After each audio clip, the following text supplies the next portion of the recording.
I assume that this fight is now over. I mean, I don't really know how this unrepaired dude could potentially get up. He seems kind of done. I don't imagine that there's going to be a way for him to kind of recover from this. It doesn't look like he brought a healer, or I imagine he can't heal himself, considering his power is unrepaired. It has to do with preventing healing, preventing any loss of damage. So unless he's got some higher end version that would affect him somehow and maybe undo somebody else's damage, but I feel like that'd be too OP, because then it'd be like, well, if he can just hurt everybody else while not getting hurt himself, how does he get taken down? But he's seemingly done. I would assume so. His character, I'm all right with him being in short-lived. I mean, he seemed cool, but not too much. There's nothing about him that's like too overhyped. Maybe there'll be a way that they could save him and he'll join up and be, amongst the cast. I don't know. Either way, I'm interested to see what's next and what the story is going to be with this kind of silly stopping dude. Because even though, I gotta start the music back up. Stop this. We start the music back up. There we go. Yeah, this guy. I'm curious to like how he's going to kind of tie in, because I figured it was actually going to be reverse, where the uh unrepaired dude was going to end up becoming like a member of the union, but I think he's dead. I think he's gonna be dead, and the stopping dude, I would assume, is going to like be the one to actually take the spot. But like, he doesn't seem like much of a fighter, and he kind of looks goofy.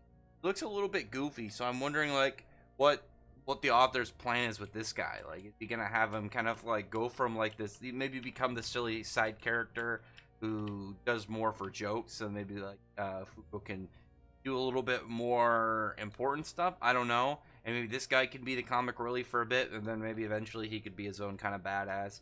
Because his power is useful, but I don't really know what he can do, at least at this current level, for it to kind of like be a big 1v1 deal. Like, he's got like a really good level of support ability, but I don't know the full extent of really like what he would bring to the table if he's gonna 1v1 some. That to be kind of more tricky than just like a good fighter. But essentially what they do is this whole thing is just a setup. It's all a setup to get the repair dude into a bad position. They want to get him all kind of just lined up with their plan, so they can attack him and hopefully take him out and undo his abilities, so Izumo can start healing, and so they get Fuko to not bleed out and die. Essentially, they're they're doing what they can, and I'm looking forward to seeing how that all plays out in the next chapter, and seeing where exactly this is going to go, because we're still in the early stages of the series. We're only 28 chapters in. We don't know, like, the only thing we really know about the overall story is the stuff with the Book of the Apocalypse and stuff, and potential enemies, but we don't have like a main villain. We don't have like a kind of like overall picture of what's to come. It's more of just like, we know things that will happen one day, but it's more of like potential milestone events and not the full end plot. I mean, I guess we know that they like want to kill God and end like the cycle of having to like work with this book, but to what degree are we gonna like actually see that, and how long? I mean, that's like the idea of like, oh yeah, eventually you're gonna have Naruto become Hokage, but there's obviously so much meat in between that story and that sandwich of fiction. So like in this one, they're just kind of like getting him set up. You have Andy kind of like chop himself up, and I was a little confused by that part. Like the rest of it until like the very end, like the payout of what exactly was kind of confusing to me. Because like, why would he chop himself up? He's not gonna be able to heal himself up as well as he would normally. But the way that they kind of have it is from a meteorite that's called down from Izumo's powers.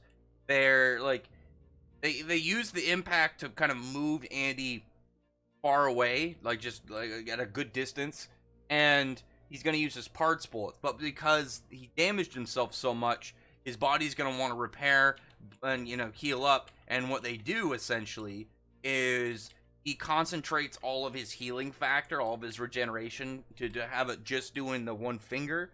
So it's going to be going at like a way higher speed. So he's got a method set up in order to kind of focus his regeneration into one of his abilities that is, or in a way that benefits one of his abilities. Because we know like he's got like stuff like his parts bullets is in reality he's just kind of like manipulating how his regeneration works to do certain attacks. It's not the same as, you know, doing some like, oh yeah, this is a spell or a technique. It's like, no, he's doing regeneration. He's just smart enough with his power that he's figured out a way to weaponize it, which I thought was really cool. And then the way they also set it up is they have the other dude, the stopping guy. He's able to just kind of like bait the unrepaired dude in, and then use his power to lock him in place, so he's not able to really dodge or deflect or do anything about Andy's parts bullet. And the shot just goes right through his chest and just tears him, literally just tears a giant hole in him. He's got some Obito style hollow hole, not looking good.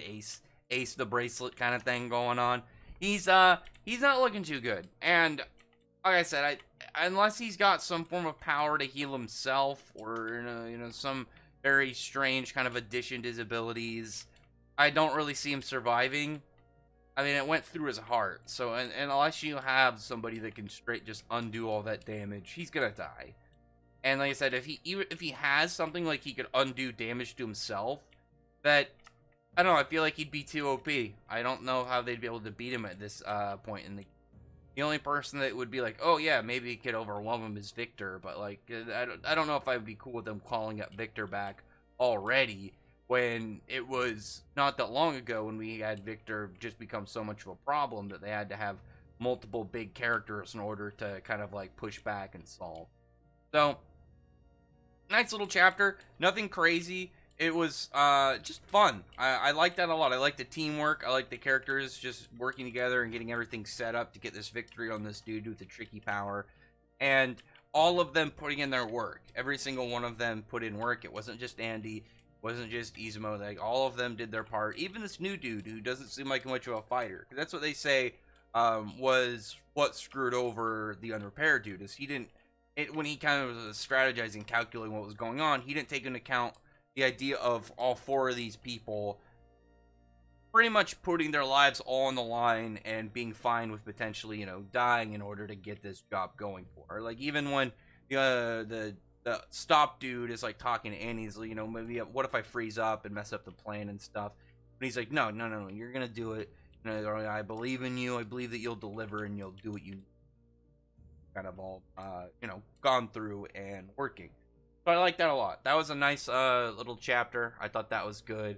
I thought those characters did a really well job at just kind of like getting this set up, as well as just having their interactions kind of like worked well together. And maybe this dude will end up joining up with the team. His power is really good. I'm wondering how broken he'll be in the future, because he's got some stop power. It wouldn't surprise me if it like evolves into like time stop or something, given how broken this author already has character. Not.